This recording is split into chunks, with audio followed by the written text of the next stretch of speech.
Welcome Diecast fans, I'm Tom Spanners-Watson. And I'm Frank DeGeera Gibbs. And welcome to a special edition of the Outlaws, Built vs. Bought.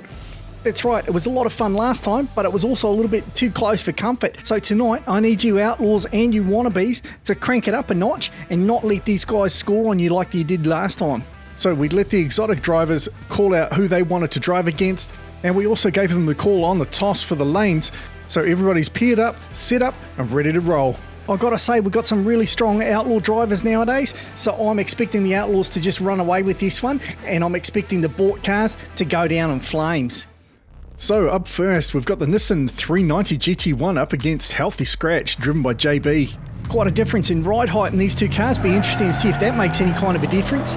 JB looking to stretch his legs there, surprisingly pulling away from the Nissan supercar, but here it comes. Oh, JB's gone sideways. The Nissan goes sideways. That works out in JB's favour as he blocks out the Nissan, and they both roll across the line, but JB will chalk up the first win for the built cars. Crikey, that was sloppier than a tuck and roll sushi shake. Next up, another Nissan R390 GT1, this time up against Lone Star driving Reaper. Let's just hope Lone Star's a bit tighter than JB was, even though JB picked up the win. Lone Star looking good, but here comes the Nissan, gets around him through KM corner. Reaper trying to catch up, they're nose to nose, but the Nissan's going to take the win and even the score back up one apiece. That was really unlucky for Lone Star. I thought he was going to find a way around that Nissan, but he just couldn't do it. Now we've got John Nux-Worley driving Bain versus the BMW M3 GT2. You merely adopted the V8, whereas I was born into it. What are you doing, Frank? It's my sweet Bane impression, mate. Well, let's hope John does better than your impression. Well, he's looking good. Races down, takes the win. Nice run from John Nux-Worley. Takes the score 2-1 to the built cars. It's okay, I know you're just jealous because you're not as good at impressions as I am. Next up, Cody Wilson driving Parabellum versus the Koenigsegg Jesko. Isn't it Jesko? I mean, it's spelt with a J. Yes, it is spelt with a J, but it's pronounced Jesko, all right? Oh, it's just food truck frackers all over again, isn't it? Well, talking of all over, that's Cody Wilson out for the count. He goes down and hands the win to the Jesko. Surprisingly, he had a good lead there, but he just shot sideways on that landing, and then that tipped him over, and that Jesko did a great job of getting around him and racing down to the finish line. Yeah, it was actually a very clean overtake considering that car wrecked right in front of him. You see him there, put it into reverse very quickly, then gets the car pointing in the right direction and runs down for the win, and he evens the score up again, surprisingly 2-2. Oh no, I've got a bad feeling about this.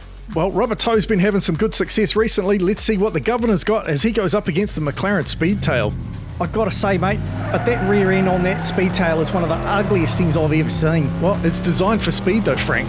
Yeah, but I'd rather push a muscle car than drive that thing. It's just ugly. Well, each to their own, but thankfully Rubber Toe brings home the win. That's 3 now to the built cars, 2 to the board. Now, we've cleared the track of Ham, so Cat Pirate driving Petite Meow shouldn't get distracted, and he's going against the Porsche 935. Yeah, Cat Pirate's had some bad luck on the track recently. Hopefully he's got that sorted out. Here he goes. Oh no, he rolls it in KM corner, which means he hands the win to the Porsche driver, and he is just going to cruise down for a slow win, but it doesn't matter. He'd already picked up the win with Cat Pirate going over. It's a disappointing run from Cat Pirate. He knows he shouldn't stop for belly rubs in the middle of the track. He's got to get across the finish line before he pulls that sort of manoeuvre. So the bought cars even up the score again. This is deadly now as we're going head to head, 1 apiece. Next up, Dick Turpin driving Stand and Deliver, driving against the Porsche 917. Crikey, now that Porsche looks like a right racing car. That thing is sleek and insanely fast by the look of it. He gets ahead of Stand and Deliver. A clean jump and a great line through Kahuna corner for the Porsche. Runs down for a huge win, Stand and Deliver trailing behind. Oh no, and for the first time the bought cars go up 4-3. I told you I had a bad feeling. Don't stress it. We're only 8 races in. There's 15 overall. It's up to Marcus Firegon and the Impalinator now to pull it back and take this GT40 down. Come on, Marcus, mate, you can do it. A nice run there through KM corner gives Marcus the lead. Can he hold on? Oh, he goes sideways. The GT40 slams into the side of him. They both crawl to the finish line and Marcus holds on for the win. Oh, that poor classic GT40 is going to have a huge dent in it now.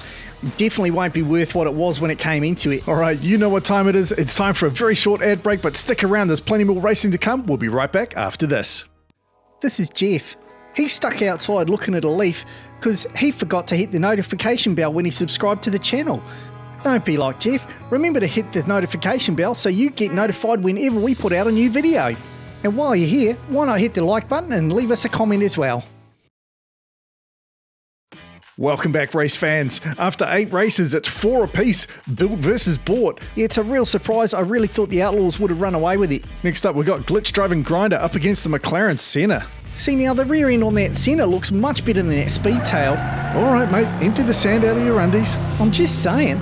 Grinder with a nice move there, gets ahead. Oh, the Senna crashes, and Grinder gets his rear end up on the sidewall, but keeps it under control and runs across the finish line. But that Senna took a hard hit. Oh, we've seen worse, but it would have been pretty brutal in that lightweight sports car. At least he stayed on the track and didn't plough through the crowd. Yeah, that was very nice of him. And then there you see Glitch just hanging the rear end out of Grinder there. He was definitely airing out the undercarriage there. Look at that. Just slides that rear end down. Bit of a show-off move, but the car is called Grinder, so he's just living up to his name. So Glitch chalks up another win for the built cars, takes the lead 5-4. Yeah, I can't celebrate yet. That's still way too close.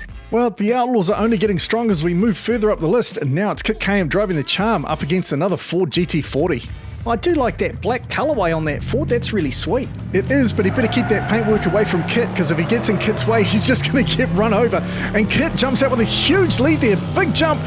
The GT40 trying to catch him up down the back straight, almost gets there as he goes sideways across the line, but Kit chalks up another win for the built cars, 6-4.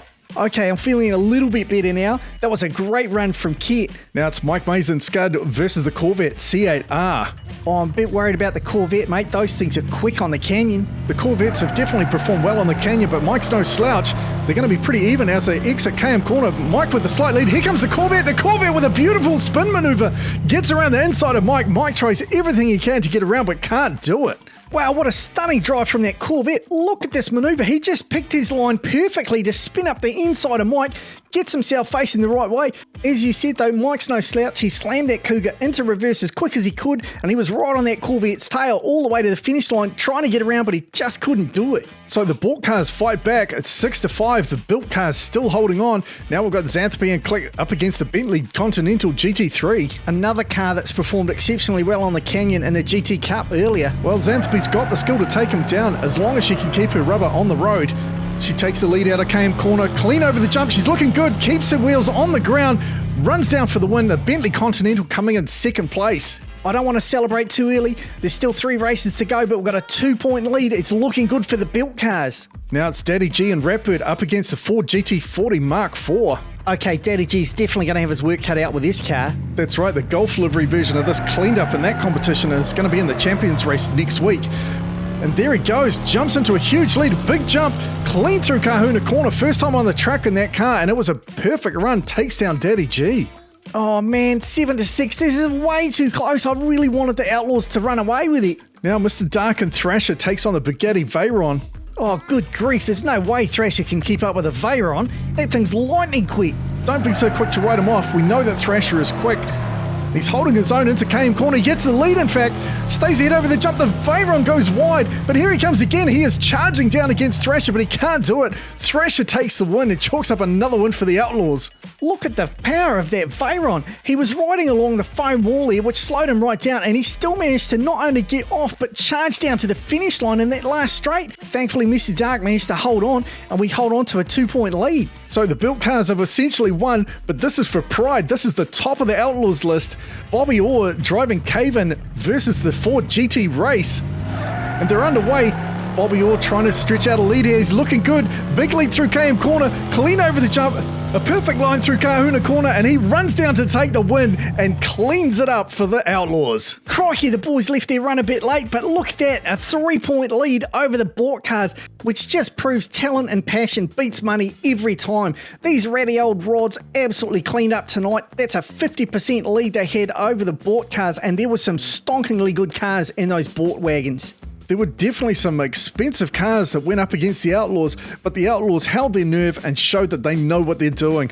Just like I predicted. All right, we hope you've enjoyed tonight's racing. If you have, remember to hit the like button and leave us a comment down below. And if you haven't subscribed yet, we'd appreciate it if you did that as well. All right, thanks very much for watching. I'm Tom Spanners Watson. He's Frank the Guru Gibbs. We look forward to seeing you next time.